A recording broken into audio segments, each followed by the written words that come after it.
হরে কৃষ্ণ বন্ধুরা, মাঘী পূর্ণিমার দিন এই একটি সামান্য জিনিস গোপনে রেখে দিন এই স্থানে। মা লক্ষ্মীর আশীর্বাদে এবং ভগবান বিষ্ণুর আশীর্বাদে আপনার জীবনের সমস্ত বাধা বিপত্তি কেটে যাবে যেমন, এবং আপনার জীবনে যদি আর্থিক সমস্যা থেকে থাকে সেটিও সম্পূর্ণভাবে নির্মল হয়ে যাবে এই একটি উপায় শুধু করে। বন্ধুরা, সামনেই আসতে চলেছে মাঘী পূর্ণিমা, আর বৎসরের 12টি পূর্ণিমার মধ্যে আর এই মাঘী পূর্ণিমা রয়েছে বিশেষ গুরুত্ব এবং বহুত মাহাত্ম্য। তাই বন্ধুরা, এই মাঘী পূর্ণিমার দিন এই একটি উপায় যদি আপনারা মনের ভক্তি রেখে করতে পারেন, এই একটি জিনিস যদি আপনারা গোপনে রেখে দিতে পারেন, তাহলে মা লক্ষ্মীর আশীর্বাদে আপনার ধন সম্পদের ভান্ডার কখনোই খালি হবে না।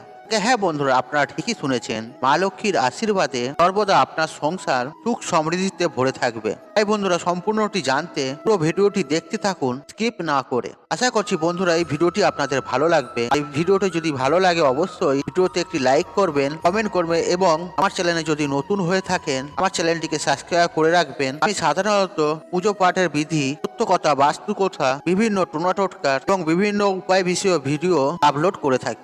বন্ধুরা, মাঘী পূর্ণিমা বৈধ একটি ধর্মীয় অনুষ্ঠান হলেও শাস্ত্র মতে হিন্দুরাও এই দিন পুজো অর্চনার মাধ্যমে পুণ্য লাভ করতে পারেন। আর এই দিনটি তাৎপর্য হলেও সকল প্রকার কেশ বিনাশ, যে আত্মা শক্তির উন্নয়ন। আর মাঘী পূর্ণিমার দিন আপনারা যদি এই উপায় বা উপাচারটি আপনাদের সাথে শেয়ার করব, তা আপনি যদি করতে পারেন তাহলে আপনার সংসারে মঙ্গল হবে। বন্ধুরা, সনাতন ধর্ম অনুযায়ী বাঙালিদের কাছে মাঘী পূর্ণিমার গুরুত্ব অপরিসীম। আর এই দিনটিকে অতি পবিত্র দিন হিসেবে ধরা হয়।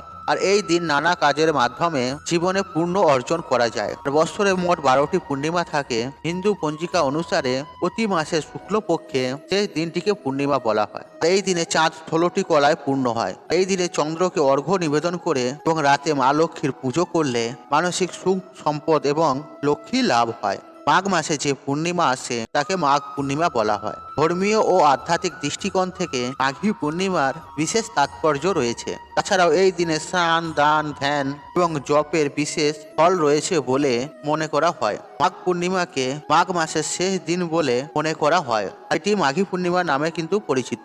এই দিনে পবিত্র নদীতে স্নান করা অত্যন্ত পবিত্র পুণ্য বলে বিবেচিত করা হয়। আর পুরাণের বিশ্বাস অনুসারে যারা মাঘ মাসে কোনো পূর্ণ নদীতে স্নান করলে তারা রাধা মাধবের আশীর্বাদ লাভ করতে পান।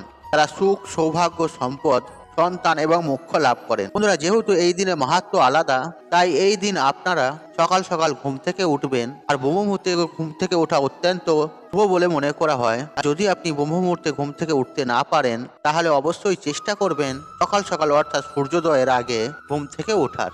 আর সূর্যোদয়ের আগে ঘুম থেকে উঠে আপনারা বাড়ি ঘর খুব সুন্দরভাবে পরিষ্কার পরিচ্ছন্ন করে নেবেন, যেন কোথায় নোংরা আবর্জনা না থাকে, অপরিষ্কার না থাকে। আর মা লক্ষ্মী নোংরা আবর্জনা, অপরিষ্কার কখনোই পছন্দ করেন না।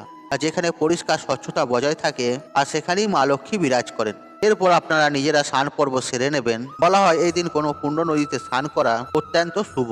আর যদি আপনি কোনো পূর্ণ নদীতে স্নান না করতে পারেন সেক্ষেত্রে আপনারা স্নানের জলে একটু গঙ্গা জল মিশিয়ে আপনারা স্নান করে নিতে পারেন।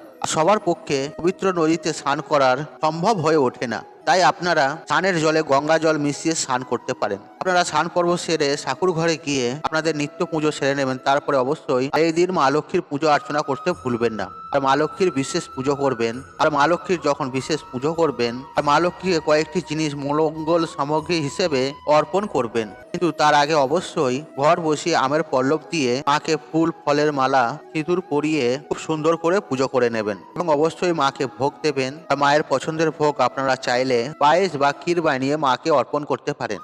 আর এটি মা লক্ষ্মীর অত্যন্ত পছন্দের একটি ভোগ। এরপর মায়ের আরতি করতে একদমই ভুলবেন না। আর এই দিন ঘিয়ের প্রদীপ অবশ্যই প্রচলিত করবেন মায়ের সামনে। এরপর মাকে মঙ্গল সামগ্রী অর্পণ করবেন। আর মঙ্গল সামগ্রী হিসেবে আপনারা নিয়ে নেবেন একটি পান পাতা। আর পান পাতাটি যেন গোটা হয়, কোথাও যেন কাটা, ছেঁড়া, ফাটা না থাকে। আর সেই পান পাতার মধ্যে 3টি সিঁদুরের ফোঁটা দেবেন এবং এর উপরে রাখবেন একটি সুপরি আর একটি 16 আনা অর্থাৎ 1 টাকার কয়েন আর একটি গোটা হলুদ এবং দেবেন তার মধ্যে হলুদ কড়ি। আর হলুদ কড়ি আপনারা যে কোনো ভান্ডারে পেয়ে যাবেন।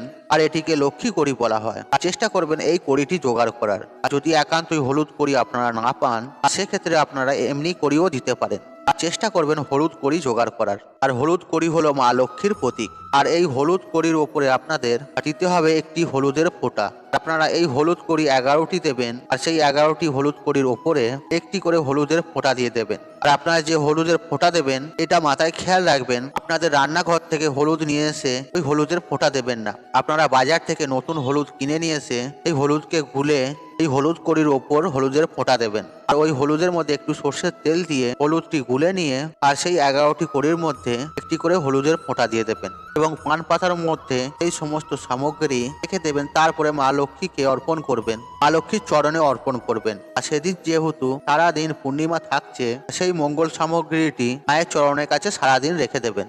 তারপর সন্ধ্যাবেলায় যখন আপনারা সন্ধে পুজো করবেন তখন পূর্ণিমা ছেড়ে যাবে। তারপর আপনারা সন্ধে পুজো করবেন। অবশ্যই যে আসনে আরাধ্য দেবতারা রয়েছেন তাদের সামনে ফুল অবশ্যই আপনারা সরিয়ে নেবেন। মা লক্ষ্মীর সামনে থেকে সমস্ত ফুল সরিয়ে নেবেন, পানটাও সরিয়ে নেবেন যেখানে আপনারা রেখেছেন। যখন আপনারা ফুল বিসর্জন দেবেন সেখানে আপনারা পানটাও রেখে দেবেন। এরপর যে সামগ্রীগুলো রইল 11টি কড়ি, একটি 16 আনা, একটি সুপুরি এবং একটি হলুদের গাঁট, আর এই সবকটি জিনিস একটি লাল কাপড়ের মধ্যে বেঁধে পুটুলি করে নেবেন। পান পাতাটা বাদ দিয়ে সমস্ত সামগ্রীগুলো আপনারা একটি লাল কাপড়ের মধ্যে বেঁধে পুটুলি করে নেবেন। আপনারা আপনাদের আলমারি বা যেখানে আপনারা টাকা পয়সা রাখেন সেইখানে এটি রেখে দেবেন।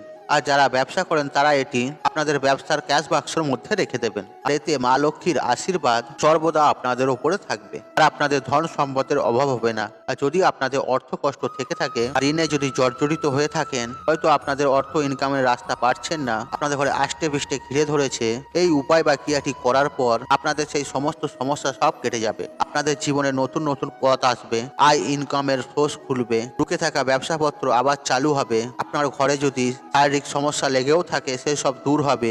আপনার ঘরে যদি অর্থ কষ্ট চলে সেসব অর্থ কষ্টও দূর হবে এবং নতুন নতুন অর্থ ইনকামের রাস্তা আপনাদের সামনে খুলে যাবে। এবং অবশ্যই মায়ের কাছে নিজের মনস্কামনা জানাবেন, মায়ের কাছে প্রার্থনা করবেন, আপনার সমস্যা মাকে জানাবেন। দেখবেন মা লক্ষ্মীর আশীর্বাদে আপনার সংসার ফুলে ভেপে উঠবে। তাই বন্ধুরা এই মাঘী পূর্ণিমাতে উপায় বা ক্রিয়াটি করতে একদমই ভুলবেন না। বন্ধুরা সেই সাথে আরো কয়েকটি নিয়ম আছে। যেদিন হলো এই দিন অবশ্যই নিরামিষ আহার গ্রহণ করবেন। আর যে কোনো পূর্ণ দিনে আমিষ আহার গ্রহণ করা কিন্তু একদমই উচিত নয়। আপনি নিরামিষ আহার গ্রহণ করবেন এবং আপনার পরিবারের সদস্যরাও যেন নিরামিষ আহার গ্রহণ করে। আর সেদিন আমিষ জাতীয় আহার কোনো সময়তেই গ্রহণ করবেন না এবং রান্নাও করবেন না। এরপর বন্ধুরা এই দিন অবশ্যই আলপনা অঙ্কন করবেন, পায়ের চরণ অঙ্কন করবেন, যেটি আপনার বাইরে থেকে ভেতরের দিকে আসছে এইভাবেই অঙ্কন করবেন, কারণ মা লক্ষ্মী আলপনা অত্যন্ত পছন্দ করে। তাই আলপনা অবশ্যই এই দিন অঙ্কন করবেন এবং খেয়াল রাখবেন এই দিন রান্নাঘরে যেন এঁটো বাসনপত্র জমে না থাকে। বলা হয় যে রান্নাঘরে মা লক্ষ্মী ও অন্নপূর্ণা বাস।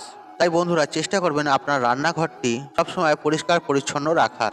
যদি আপনারা এই পদ্ধতিগুলি অবলম্বন করে আমি আপনাদের যে উপায় বা উপাচারটি বললাম সেটি যদি মনের ভক্তি শ্রদ্ধা রেখে করতে পারেন, তাহলে মা লক্ষ্মীর আশীর্বাদে আপনাদের সমস্ত অর্থজনিত সমস্যা মিটে যাবে। আপনারা যদি মনের ভক্তি শ্রদ্ধা রেখে এই উপায় বা ক্রিয়াটি আপনারা একবার করেন, আপনাদের সারা বৎসর কখনোই ঘরে দারিদ্রতা অর্থ কষ্ট আসবে না। আপনাদের জীবনে সুখ শান্তি সমৃদ্ধি সবকিছু বজায় থাকবে। এই উপায়টা পরীক্ষিত ও প্রমাণিত।